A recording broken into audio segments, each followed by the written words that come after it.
World of Warcraft is a game about combat. And, when we think about combat, one of the fighter archetypes that you think about is the kung fu artist, the martial artist. I mean, it's just a natural for a game that has combat at its center. And obviously the Pandaren, that's the place we're going to do kung fu. So there was almost no question when we decided to do this expansion that we were going to do monks. We were going to have a martial artist class because that's what the fighting is all about.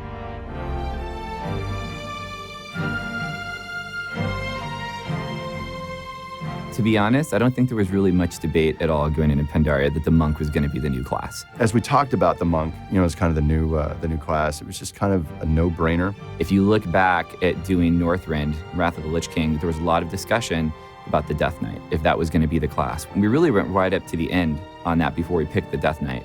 But really here, once we knew we were doing Pandaria, the monk just stood out as it would be the perfect class to do for this expansion. Yeah, the monk is a martial arts-based class, and so our backstory for them is with some parallels to the real world. The Pandaren at the time were being oppressed by these ogre-like creatures we call the Mogu, and the Pandaren wanted to rise up against their oppressors, but of course they weren't allowed weapons or things like that, so they developed martial arts as a way of fighting back. It kind of evolved naturally from dance and Tai Chi-like exercises that the monks would do. And they developed this fighting style that helped them to eventually overthrow the Mogu warlords and kind of kick them off of the continent. We wanted to be a very visceral, kind of action-y, one of our more action-y kind of feeling races. We also decided fairly on that we wanted to have, a DPS, a healer, and a tank kind of spec for them to participate in. We felt the gameplay associated with these modes just felt exactly right. It was a nice contrast, a little more clicky, a little more directed player control than previous other classes, and it just felt like exactly the right idea to run with. Of course, we have a lot of different melee classes in the game. We have the warrior, we've got the death knight, we've got the rogue, which is probably the most similar to the monk.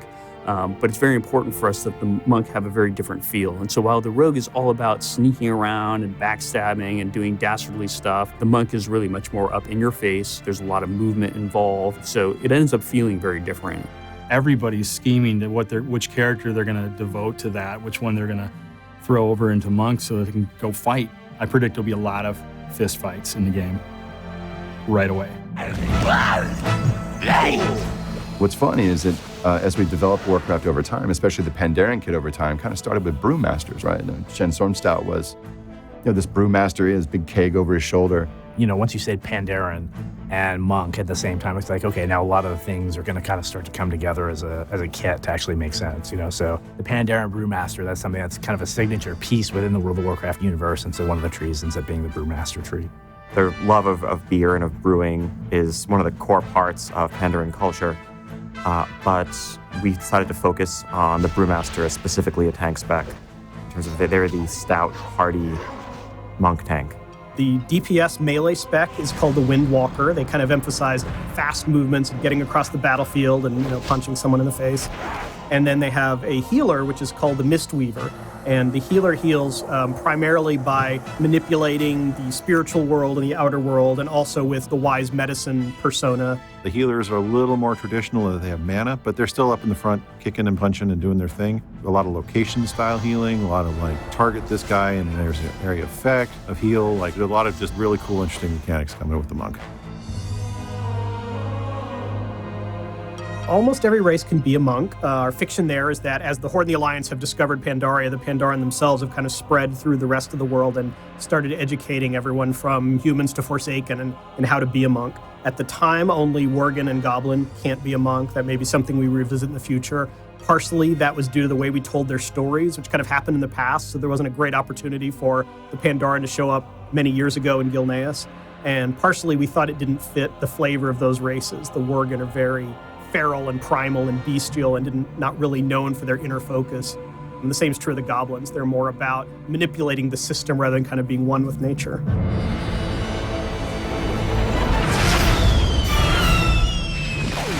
We know that this is not a class where players expect to see a lot of really flashy spell effects, and for the most part, we didn't want them using a lot of really gigantic weapons. So that meant that to make monks feel cool and to look awesome in combat, they needed a lot of really different animations. Really looking up front at kung fu movies and different martial arts styles, and we have people on the team who are really into martial arts. And looking at that stuff, we realized that we wanted to make it so that when you see it, even if, whether you're a martial arts pro or you've never seen this stuff before, it feels right to you. You don't go like, well, that's like somebody's just making some stuff up and trying to make it work. So the biggest thing for us was, how do we take what exists and use the pieces that'll keep it identifiable, but add, like anything, the WoW spin to it, so it's our own martial arts style. The monk is its own thing. It's been really difficult trying to get the same animations onto all the player races. We've transferred them onto each race and gender, and we go in and carefully polish those animations because sometimes the transfers don't come in as clean. This is like the first time we've actually provided animations for a class, whereas all the other animations that we have in game are for all classes.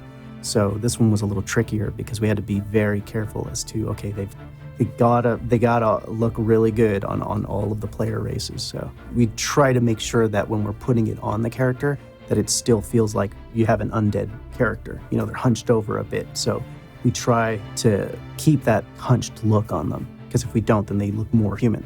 We definitely make sure that we're very careful with each race. So when it came to doing the monks, we really figured out that we usually have a few effects, a few animations that we add for a new class, just to give it flavor and really help them stand apart from a lot of the other classes that we've done in the past. From our standpoint, for the effects, this is the first time where it's really focused on hand-to-hand combat, martial arts. And so our job is to come up with effects that go along with everything that they do.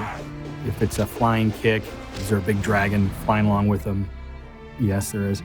Giving a visual language to how they fight, it's a lot of work and a lot of figuring out, and everybody knew they wanted it to be awesome, but what awesome looks like is pretty subjective. So it's been a long job figuring out what they'll look like. What's not going to be too much in your face when you're in a dungeon with 500 other pandas and they're all fighting and you've got all this effects flying in your face. So it's a balance that we're also trying to strike. Even as kids playing Dungeons and Dragons, the monk was always one of the really fun classes, right? Just evoked, at once the idea of this very serene, wise, holy man kind of thing with just all the badassness of like Bruce Lee, Kung Fu, just hyper dynamic combat.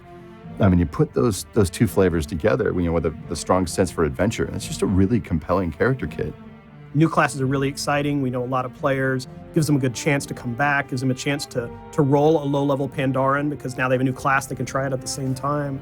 Shakes things up a little bit, which I think helps to keep it fresh. I really hope that players who roll up on a monk get to feel really much more engaged in the combat, really standing toe-to-toe and just really able to fight creatures in a new kind of cool way. I think if players kind of really feel that the combat is fast and fun with a lot of exciting decisions to make about your abilities, that we've succeeded with the monk class.